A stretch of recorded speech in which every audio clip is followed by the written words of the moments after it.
एकनाथ शिंदे को लगा बड़ा झटका। सुप्रीम कोर्ट ने चुनाव आयोग को असली शिवसेना की दावेदारी पर फैसला लेने से रोका। निशाने पर लगा उद्धव का तीर। नड्डा के श्राप पर शिवसेना का वार। नमस्कार, मैं हूं परवीन शेख। आप सभी का हमारी स्पेशल रिपोर्ट पे बहुत बहुत स्वागत है। आज की इस रिपोर्ट में चर्चा महाराष्ट्र की सियासत में एकनाथ शिंदे को लगे बड़े झटके की।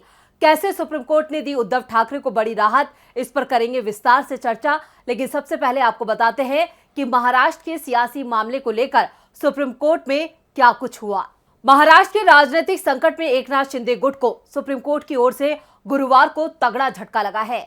शिवसेना पर दावेदारी मामले में गुरुवार को हुई सुनवाई के दौरान सर्वोच्च अदालत ने चुनाव आयोग को फिलहाल एकनाथ शिंदे गुट की उस याचिका पर कोई फैसला लेने से रोक दिया जिसमें उसे ही असली शिवसेना मानते हुए पार्टी का चुनाव चिन्ह देने की मांग की गई है। प्रधान न्यायाधीश एनवी रमन, न्यायमूर्ति कृष्ण मुरारी और न्यायमूर्ति हिमा कोहली की पीठ ने कहा कि वो महाराष्ट्र के राजनीतिक संकट से जुड़े मामलों को संविधान पीठ के पास भेजने पर फैसला सोमवार को लेंगे।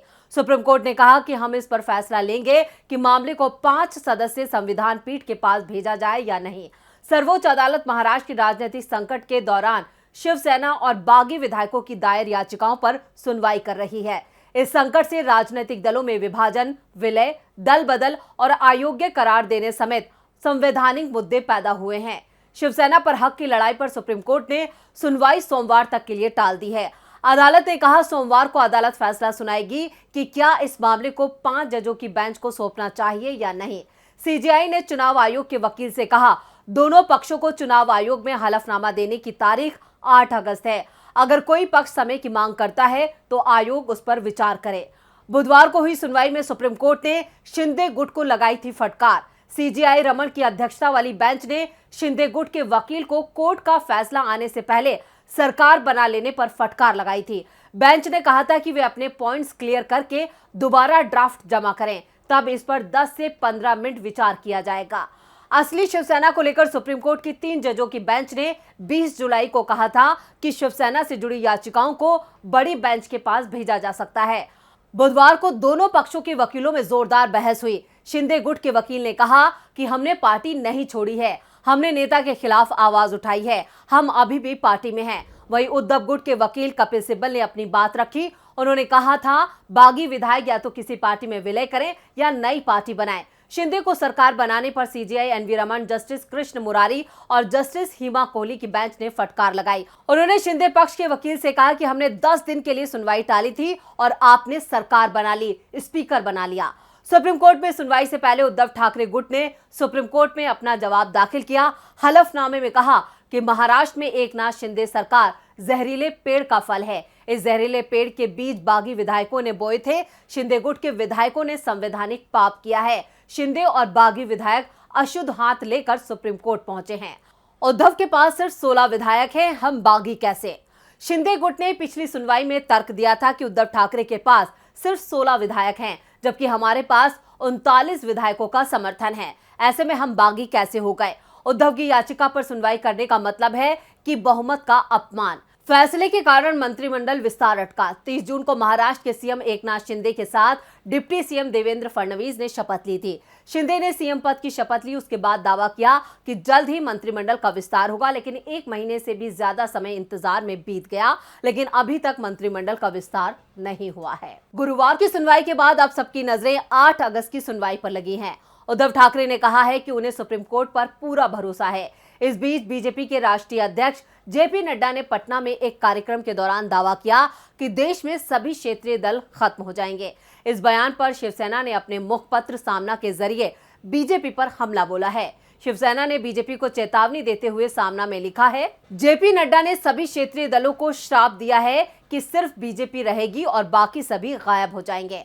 मराठी में एक कहावत है कि कौवे के श्राप से गाय नहीं मरती। इस कहावत का अर्थ नड्डा को समझना चाहिए। दूसरा यह है कि बीजेपी ने गौ हत्या पर प्रतिबंध लगाने के लिए कानून बनाया है, चाहे वो जैसा भी हो, इसलिए कौवे के श्राप से क्षेत्रीय दलों की गायें नहीं मरेंगी। इसके विपरीत गौ मांस में वृद्धि जारी रहेगी।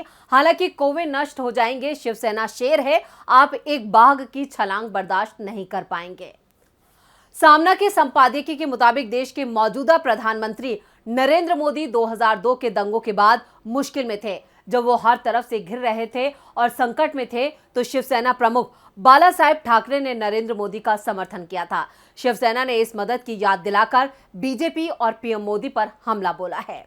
जहां पूरी दुनिया नरेंद्र मोदी के खिलाफ खड़ी थी, वहीं हिंदुत्व के लिए सिर्फ बालासाहेब ठाकरे ही मोदी का समर्थन कर रहे थे।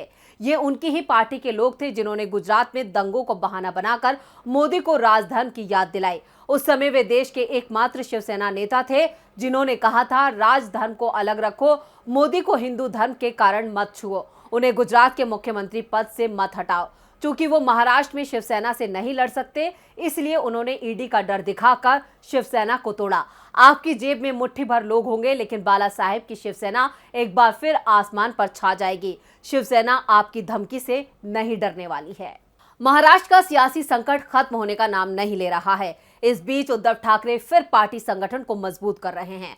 उद्धव ने शिंदे गुट पर निशाना साधते हुए कहा कि राजनीति में हार जीत होती रहती है, परंतु इस बार शिवसेना को कुचलकर खत्म करने की कोशिश की जा रही है।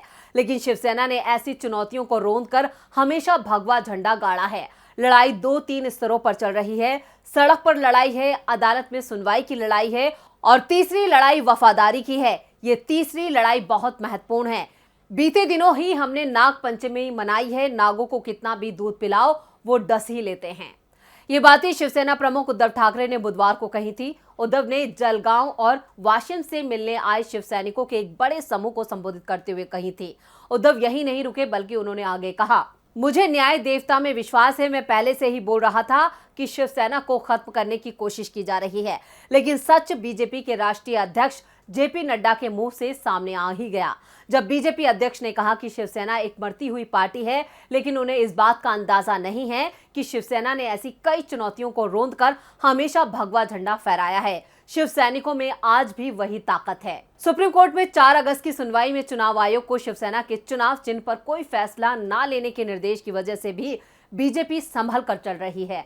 आपको बता दें कि महाराष्ट्र में बड़े पैमाने पर राजनीतिक उठापटक के बाद सत्ता में आई मुख्यमंत्री एकनाथ शिंदे के नेतृत्व वाली सरकार के गठन को 1 महीने से ज्यादा का वक्त हो गया है, लेकिन इसके बाद भी कैबिनेट विस्तार की तस्वीर जो है वो अब तक साफ नहीं हो पाई है।